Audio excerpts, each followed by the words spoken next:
My name is Edwin Baker, and today in the studio, we're joined by Louise Mohammed, a respected voice within the Huddersfield African Caribbean community, known for her insight, advocacy, and commitment to tackling institutional barriers. Louise has now turned her passion for contingency planning into authorship with her debut book, The Reggae Preppers Playlist. This groundbreaking work is the first of its kind, a culturally rooted guide to emergency preparedness, written with Black, British, African Caribbean, and Windrush generation communities in mind. Blending practical advice with humor, real-life stories, and the uplifting soundtrack of reggae music, Louise offers readers an honest and accessible path into household and community resilience. We're delighted to welcome her today to talk about her journey into writing, the inspiration behind her book, and why preparedness matters now more than ever before. Louise, welcome to the ADF. Thank you for inviting me. So glad to be here. It's great to have you. So I guess the best place to start is to ask you the most appropriate question is, what inspired you to write a book? Well, I think, a lot of people in the Huddersfield community will be familiar with me and some of my work. I've done lots of projects over the last 20 years, so many, I wouldn't be able to name most of them, but a lot of them have been one-off projects, and I think that started to change for me in 2023 when we worked on the Paraphernalia Windrush exhibition. And I think why I've turned to book writing, it's been a 30-year aspiration. I've always wanted to write a book, but I think really now in my more senior years, I'm about legacy.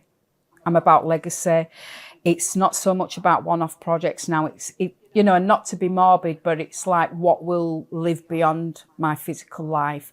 And I think authorship enables that. So I wanted to put my knowledge into a book for people to enjoy long after I'm gone, in a nutshell. Well, you've chosen a very interesting subject matter. Why contingency preparedness? I think I've always been a bit of a contingency planner. I've always had that mindset, even from quite like I was a young mother and things like that. But I was that person. I always had a plaster in my purse if somebody cut themselves.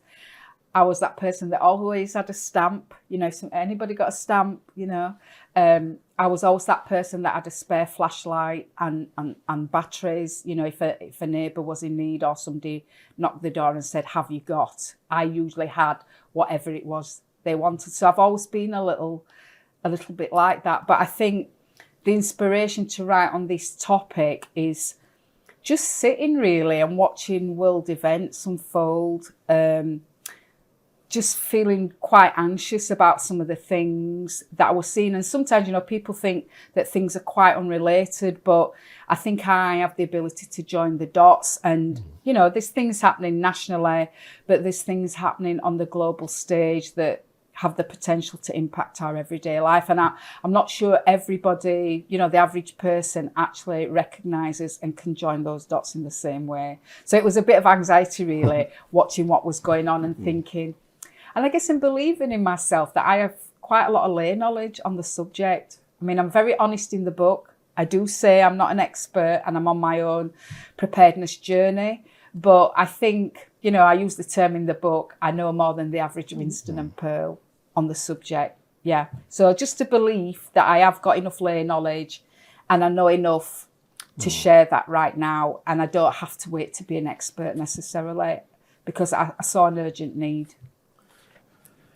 Well, one of the unique aspects of the book, and one of the things I found really interesting, was the fact that you use reggae music to introduce each chapter. I do. Why did you feel it was important to frame this subject of preparedness through music, and reggae music in particular, in your book? Okay. Well, I think there's a few things. Firstly, as a writer or an author, you want to attract people to your work. And usually when you start writing a book or working on a project, sometimes you'll have a target audience in mind. And right from the beginning, my target audience was my own Windrush heritage community, hence, Black African Caribbean communities in Britain. And so I had to sit down and think, about USPs, unique selling points, and what would attract people to buy a book of this nature from my community. So I thought, well, if I use music, that might be a little bit of a hook. The term reggae, I thought if it has reggae in the title, it would attract maybe some curiosity from somebody browsing in a bookshop or on Amazon. And also reggae is quite universal, it appeals to people outside of our community. It's a very universally accepted music genre. So it started off about the USP, but then I grew up in a household, from being really, really young, where reggae music was dominant. My dad used to dabble a little bit with DJing. He used to do an odd gig. And so we had lots of vinyl, lots of reggae music.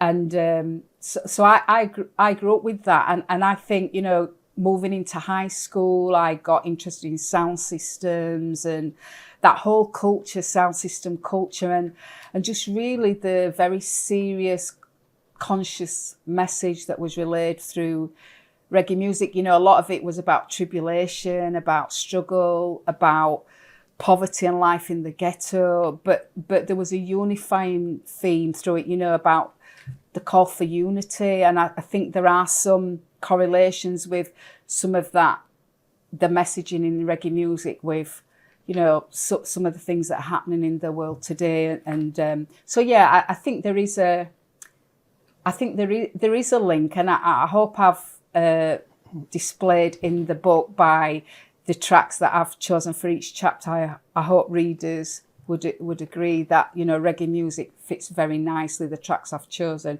with the chapter content. That's what I'm hoping. Yeah, well, I can testify that. Thank you. The reggae music really works well with the subject matter. But I mentioned before that it's quite a heavy subject matter. Is contingency preparedness or emergency preparedness? It is. But you've managed to balance that humor with the seriousness, and also with a little cultural voice in there as well. How were you able to do that? Well, firstly, I think I am all of those attributes. I think, people that know me will say I can be quite funny and humorous. My culture and heritage is very important to me, and that kind of comes through in nearly everything I've done and do. But yeah, it is a very serious topic, but I also think a little candy helps the medicine go down. So I think humour is a really good way of getting across a serious message and not losing people or alienating people, or sometimes I think this subject, I've read a lot in that space, and I've watched a lot of social media content. It's very dark, it's very depressing, it's very doomsday, Armageddon narrative, and I wanted to bring a bit of a different feel to that space, and something that would more appeal to my community, really. And I've written it with lots of Caribbean nuances, lots of Windrush references in there. And, that's just who I am. So the book really is a reflection of me, and I just wanted to use my authentic voice, really. And so that's how I've approached the subject. Okay. Well, why do you want for your community, our community, to relate to this subject matter? Why is it important that they understand the links between community resilience, say, and preparedness, especially for our community? Why is that really important to you? Okay, well, firstly, I think what makes my book a little bit different in the prepping space is that I don't shy away from racism and discrimination. And I think what I want people to understand is that emergencies, whichever degree, varying degree we're talking about, they do not affect all communities equally.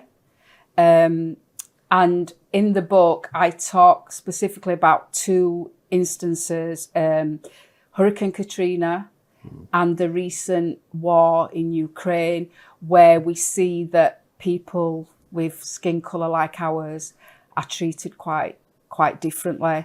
And I think I want our community to understand that if we looked globally and if we looked at certain case studies, we do tend to be the least prepared, and sometimes in the recovery effort, discrimination does play a part. So I haven't shied away from that in the book, and I give some really, practical examples and case studies, and why it's particularly important for our community, and why I've focused on household resilience is because you have to break things down into their constituent parts.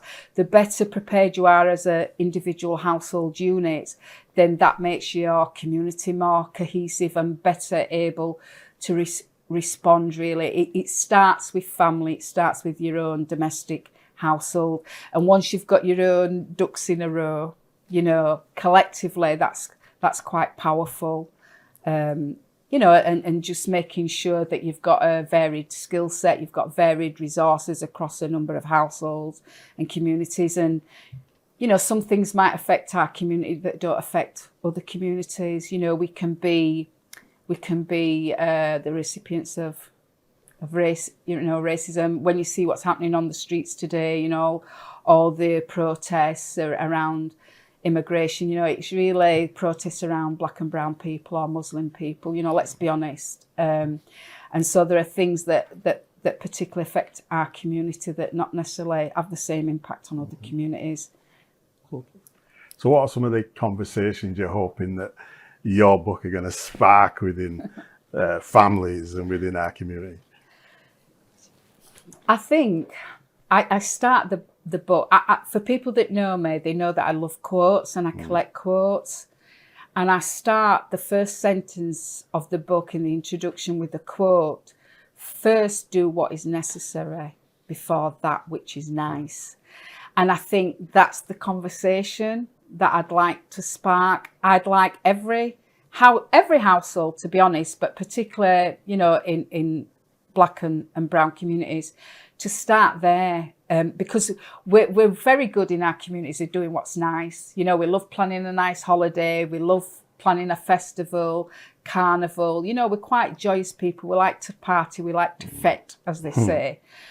But I do often wonder whether we prioritise as we should.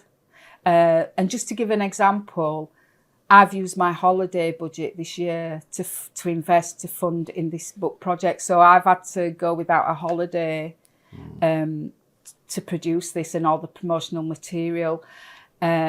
So, I've tried to live by example myself. And it's like, if you haven't got certain basic things in your home, then what are you willing to sacrifice to make a start, really? And so those are the conversations. I want people to have a real assessment of how resilient their household is.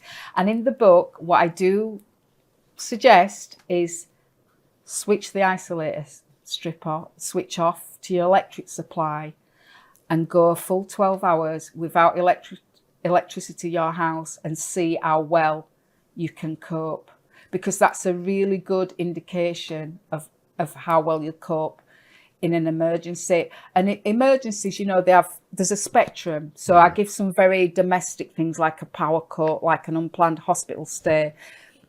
all the way up to things like hurricanes, floods, fires. You know, we're in a climate emergency, and we sit watching our television screen and thinking that those things happen in far off lands, but climate change is affecting us here in Britain. It's going to affect, you know, food production.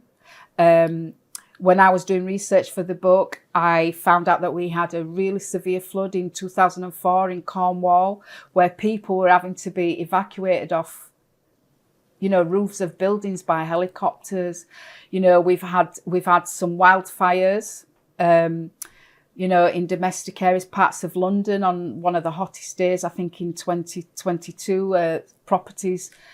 And so I think we can no longer sit and think things like that happen in far off places.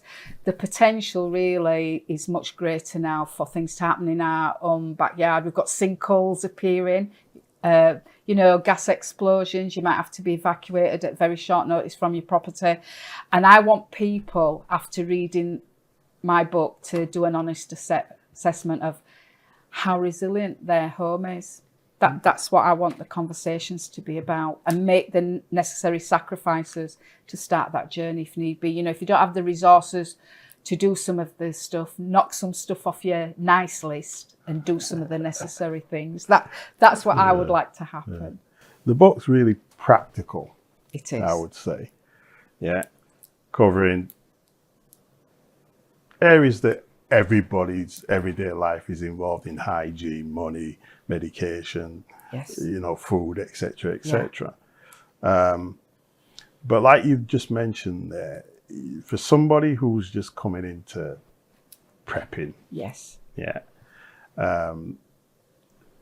they may ultimately think, well, this might cost me some monies. yes. Can you share a really simple, low-cost tip that anybody could try today if they wanted to get onto this road of prepping? Yeah, well, I'll give an example of food. We're all aware of inflation, cost of living. Every time you go to the supermarket, food prices are increasing. That in itself is an emergency situation. You know, we're going to get to a position where lots of people can't afford the basics. So one tip that I'll give today is, if you know how to properly store dry ingredients, for example, white rice, if you decant it out of the manufacturing packaging into airtight containers, pop one of those oxygen absorber pads in, or you can decant into something called a Mylar bag. How long do you think that white rice can last, Edwin? Probably a year plus. Would you be surprised to learn white rice, if it's stored properly, can last for 25 years? So when you think about cost of living crisis, if you've got the ability to bulk buy some things now and decant and store them properly, you're buying at today's prices, and you're getting several years out of them. And the other quick tip I'll give relates to bay leaves. If you put a bay leaf in your flour, it will deter those little insects, the weevils, from, you know, making your flour unfit for use. So there's just two really simple, practical tips. There are lots in the book, but in relation to food, that's just how to make everyday food last much longer. Excellent, excellent. Because of the unique way in which you've written the book, with the music, and just the simple, practical way in which you've approached it, it's more than just information. How would you want somebody to not just know, but how would you like them to feel after finishing reading your book, the Reggae Preppers Playlist? I guess I don't want them to feel despondent, and I do appreciate that can be the first emotion somebody would feel, because it is a serious topic. But I guess, if I'm honest, I want them to feel a sense of urgency, that at any moment there's the potential for an emergency. And it can be personal, it can be family. You know, personal, it could be you're going to work on Monday and you're made redundant. Have you got 3 months expenditure in savings? It could be something as simple as that. It could be a family emergency. You know, somebody who's key in the family passes away. You know, can you afford the burial costs? Has that person made provision? Have they written a will? You know, they're emergencies on varying degrees. It could be something in the community, you know, a racist attack, whatever, to national, to global. They all have the potential to affect our lives right here and right now. So I think I want people not to despair and not to go to a dark place, but to kind of feel a sense of urgency and to make a start. Just, you know, in prepping world, we always say the best time to start was a year ago, 2 years ago, 5 years ago, but the next best time is now. That's a really good quote. It's a really good quote. Yeah.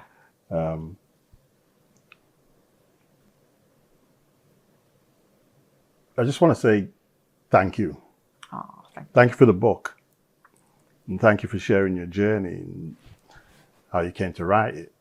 But before we actually close, I'm sure the viewers want to know where they can connect with this book. Where can they find the book? Okay, well, as you quite rightly said, I am a new author. It's a new journey for me. So I'm not on all the social media platforms, but I'm working on it. But at the moment, you can get the book from amazon.co.uk, priced $11.99. So you can get it there, and I would welcome reviews far and wide. You know, whatever people think of the book, I would really welcome some feedback.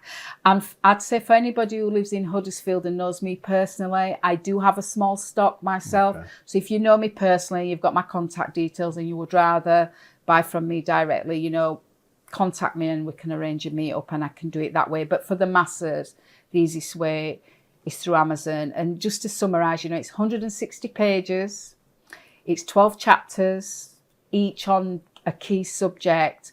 It's got 15 suggested reggae tracks, immersive reggae tracks that are curated for each chapter. It's got a glossary of terms for anybody who's not familiar with Patois or Jamaican vernacular. There is an opportunity to create your own playlist out of any music genre at the back, something a little bit fun and an exercise. And there is some reference material at the back if you want to do a deeper dive on any of the subjects that I've talked about in the book. There's definitely something in the book for everybody. That's what I hope. There's something for everybody. Yeah.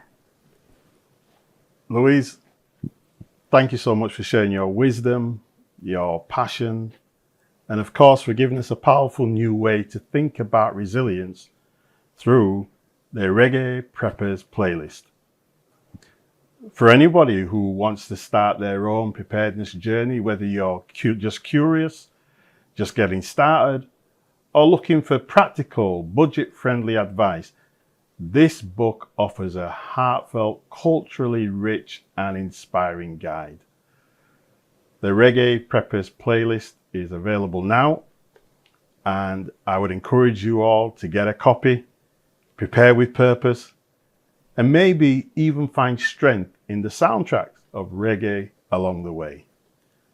Louise, thank you again for joining us on the African Descendants Forum and everybody who's joined us today.